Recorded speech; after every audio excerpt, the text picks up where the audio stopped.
Hey, Bob Coppedge, CEO Simplex-IT Crouch Yo Geek, and here is my rant and review for October 2024, which includes a lot of stuff. Let's get started, shall we? Gosh.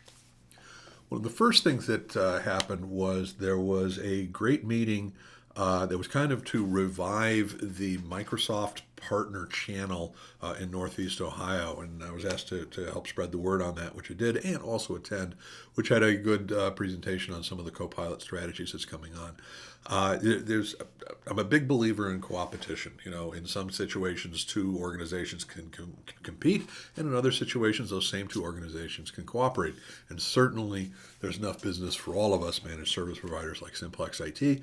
And so, love to get together with other partners, some faces who I haven't seen for a while, and just get a feel for where the direction of Microsoft is heading. Hint, AI and Copilot. Then on the 8th, actually was invited to partake with one of our client partners who had a wonderful annual event for their employees and some of their closest partners, which includes us, yay, that we went out on a boat ride, both in the Cuyahoga and Lake Erie for a wee bit, had a nice dinner, drinks, all that kind of fun stuff. So thanks for including us. Then on the 10th, we got all of the Simplex IT folks together here at the mothership in Stowe and had our quarterly all-hands meeting to talk about what's going on, what our goals and objectives are, how we did in Q3, and how we think we're going to be going in Q4. So that was cool. And then on the 15th, we actually had a meeting with one of our critical partners on the security standpoint, namely Sophos, where a couple of their folks came in to visit us at the mothership as well.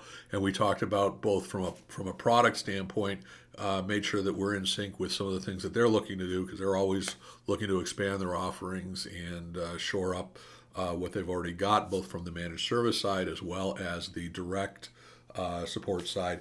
And there's some pretty cool stuff that we've got on our playbook throughout 25 and actually beyond. So it's cool to have those kind of meetings with our critical partners so we can make sure we're in sync, which I think we are.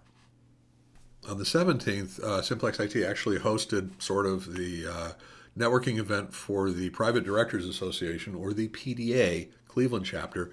And yeah, it's the closest I get to any kind of PDA. But in any case, there was about 20 or so folks, and we had it at the Quarter Up Arcade Bar, which is where we have our normal networking events, non-educational ones.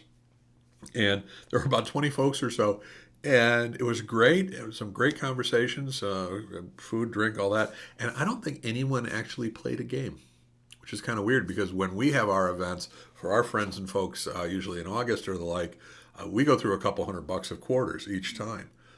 So Private Directors Association is a great organization, and boy, are they focused on things other than pinball and video games. Still a good time was had by everybody. It was great stuff. So the 23rd and 24th, we also had our booth at the D2P, Design to Part show, trade show, which was in Akron, John Knight Center. And it was cool because this is about the third time we've done this, and we've always had some great conversations with folks that hopefully will lead to great relationships with folks. But we also did on the 23rd, the night after the first day of the trade show, was we also hosted a networking event over at the Missing Falls Brewery, which is when we don't do video games, when we have a presentation to do, we do it at the brewery. And we didn't actually do a presentation, we just did it as a networking event, but we had about 30 or so people attend that, so that was cool as well. And for future D2P shows, we're probably going to kind of tag that in a little more directly, because that went really well. And then on the 26th, I actually headed down to Houston for a few days for the Exchange Next Gen event. Now, Exchange conference is a little bit different from most conferences in the managed service world in that you have to be invited. So you have to be of a certain level of maturity. Yeah, mature. Size organization and the like, and essentially agree to take part with all of the events and the meetings and all that. So it's a little bit of a higher bar in order to attend, and also a higher bar in terms of the involvement you get.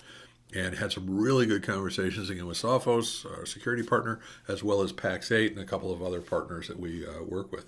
So that was cool, and that pretty much was the rounding up of what went on from an event and from a networking standpoint. And again, these were examples of how we keep in touch with our clients, and we also keep in touch with our employees, and we keep in touch with our vendor partners.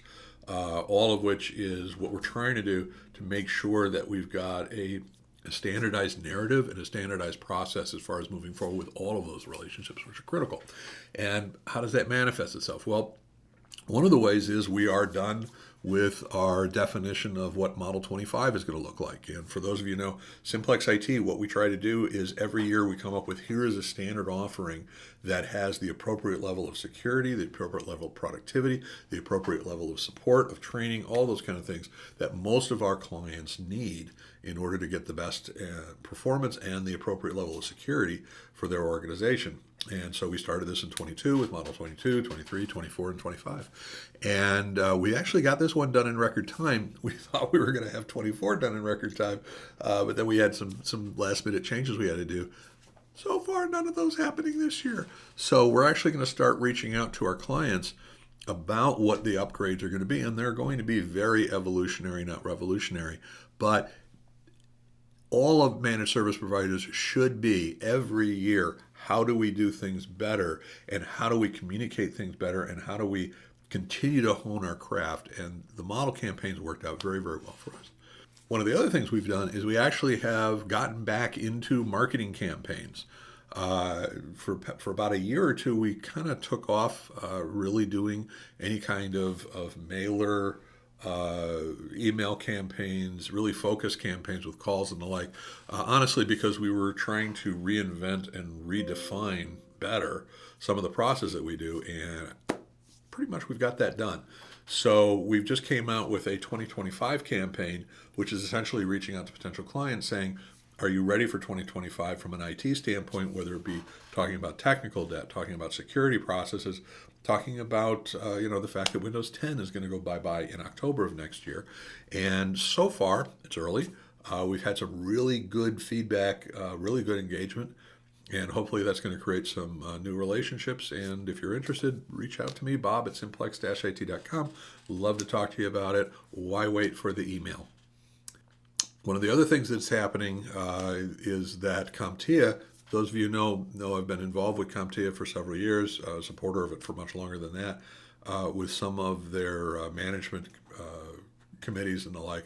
Well, they're actually being purchased, and there's a link to an article where I was, an MSP trade article, which I was interviewed for, somewhere down here below. And it's essentially, CompTIA is really two companies in one, or at least they were. Now they're going to be two companies in two. Essentially, one deals with their training and their certifications and all that kind of fun stuff. That one is the part that is being purchased and is going to stay CompTIA. Then you've got the nonprofit group, which is more on the channel development and the like. That one's going to stay as a nonprofit, and at least initially is going to be funded by the proceeds from the purchase.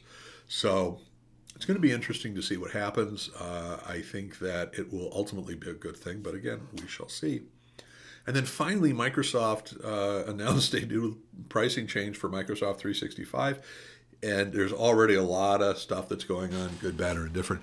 In this particular case, the only people it will affect are companies who have an annual commitment for a Microsoft 365 license and are paying monthly.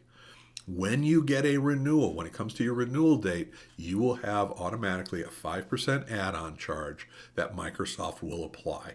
That is whether you buy it through Microsoft, whether you buy it through the distributor, whether you buy it through us, whatever, Microsoft is adding that. And the bottom line is, if you pay for it up front annually, you will pay the lowest cost. If you pay for it monthly but with an annual commitment, you will pay the second lowest or second highest cost. And if you pay for it month to month with the ability to down your or cancel at any time, you'll pay the highest cost. When you think about it, that kind of makes sense. Microsoft, of course, the way they do it, they announced it in a way that made it sound much worse than it actually is. As always, if you have any questions on your Microsoft 365 pricing strategy or anything else, Bob at simplex-it.com. And that is pretty much what's been going on as far as October goes. We're almost midway through November. It's taken me a while. I apologize for that. And of course, any questions, comments, anything along those lines, let me know. And with that, bye-bye.